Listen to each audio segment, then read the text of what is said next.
Marcia, bakit mo na botok naman kay Piolo, no? For Sheila. Oo naman. Boto ako. Kasi mabait naman yung tao eh. At saka sino pa naman ako para maging hindrance sa kanilang pagtitinginan sa isa't isa, di ba? Pero nadala na ba ni Sheila sa bahay niya? Sa family niya? Nung birthday niya, palagi namang nandiyan si Piolo kapag may celebration sa amin, sa aming pamilya. Especially kay Shaina, no? Pag birthdays niya, nandiyan. Pati buong pamilya ni Piolo.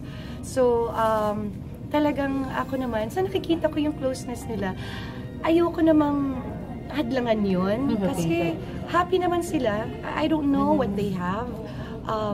Basta sila nagkakaintindihan, okay na ako. Basta kami sumusuporta lang sa kanila. Whatever they have, I don't really mind. Basta ako bilang ate, nandiyan ako para gabayan siya at supportahan siya. Meron din niya nasabi sa'yo kung ano na yung status nilang dalawa?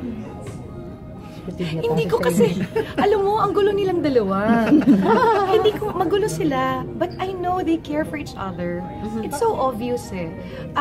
Ngayon nga lang sila naging open talaga, di ba? Na, you know, they always together with the family and all that.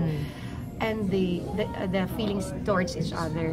Hindi ko masabi kung maglalast pa yun, whatever they have, yung relationship or whatever they call it. But one thing I know, yung respeto nila at yung friendship nila, talagang makikita mo, nandiyan sila para sa isa't isa. You know, whether bigyan man natin yun ng malice or not, nandiyan yung pagkaibigan nilang dalawa. So, ayokong bigyan ng hindi magandang pag-iisip kasi they're both happy naman and they're enjoying each other's company. Wala dito! Hindi ko alam kung ano, ito ba o like and heart. Puso eh, syempre red. Fiorena. Nga. Diyos ko, nakakaloka. Para kaming Power Rangers. Si Jera. Ang bait nun, binigyan ako ng artista chair. Meron naman akong naawa yata sa artista chair.